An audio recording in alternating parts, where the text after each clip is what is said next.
Hello bachcho, let's read the question. The question says temperature, carbon dioxide concentration, chlorophyll arrangement, water. Among the given factors, identify the external factors that affect the rate of photosynthesis and choose the correct option accordingly. Option A, first, second and fourth. Option B, first, second and third. Option C, second, third and fourth. And option D, first, third and fourth.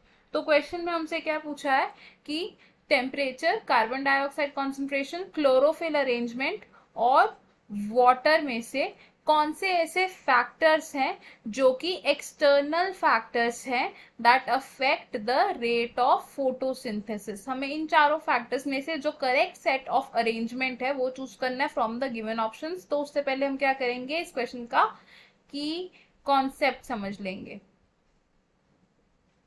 तो इस question में हमारा की concept होगा factors affecting photosynthesis. Affecting photosynthesis. Photosynthesis क्या होता है? जब लाइट एनर्जी कन्वर्ट होती है into chemical energy. Light energy conversion into chemical energy.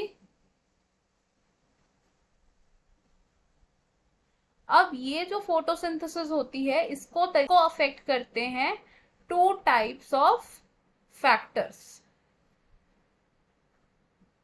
That affect rate of photosynthesis. ये फैक्टर्स इंट्रिंसिक फैक्टर्स भी हो सकते हैं, एक्सट्रिंसिक फैक्टर्स भी हो सकते हैं। यानी कि ये फैक्टर्स हो सकते हैं या तो इंटरनल फैक्टर्स या फिर एक्सटर्नल फैक्टर्स। इंटरनल फैक्टर्स तो वो फैक्टर्स होते हैं जो प्लांट से डायरेक्टली रिलेटेड हैं, यानी कि age, size, number of leaves, chloroplast etcetera. और जो एक्सटर्नल फैक्टर्स होते हैं they include temperature, light, carbon dioxide concentration and water etcetera.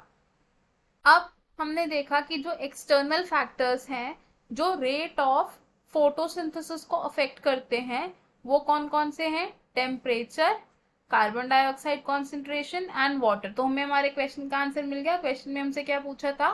Factors हमें गिवन है, इनमें से कौन सा सेट ऑफ फैक्टर्स जो है वो एक्सटर्नल फैक्टर है। तो हमारा आंसर क्या होगा इसमें से? ऑप्शन ए, यानी कि first, second and fourth, which means temperature, carbon dioxide concentration and water. तो हम लिख लेंगे इसे, we will write the correct answer is option A. अब देख लेते हैं कि बाकी ऑप्शंस क्यों इनकरेक्ट है। ऑप्शन बी में बोला है फर्स्ट, सेकेंड एंड थर्ड, लेकिन जो थर्ड फैक्टर है हमारा यानी कि क्लोरोफिल अरेंजमेंट है वो एक इंटरनल फैक्टर है, तो ये ऑप्शन हमारा रॉन्ग हो जाएगा। ऑप्शन सी से second, third and fourth, again chlorophyll arrangement include किया है इस ऑप्शन में जो कि एक इंटरनल फैक्टर है, तो ये ऑप्शन भी हमारा रॉन्ग हो जाएगा। ऑप्शन डी से first, third and fourth. First और थर्ड तो एक्सटर्नल फैक्टर्स हैं, लेकिन जो थर्ड फैक्टर है यानी कि क्लोरोफिल अरेंजमेंट वो एक एक्सटर्नल फैक्टर नहीं है बल्कि एक इंटरनल फैक्टर है, जिसकी वजह से ये ऑप्शन भी रॉन्ग हो जाएगा। तो हमारा फाइनल आंसर क्या होगा इसमें? ऑप्शन ए, यानी कि first, second and fourth. I hope you understood it well. All the best. Thank you.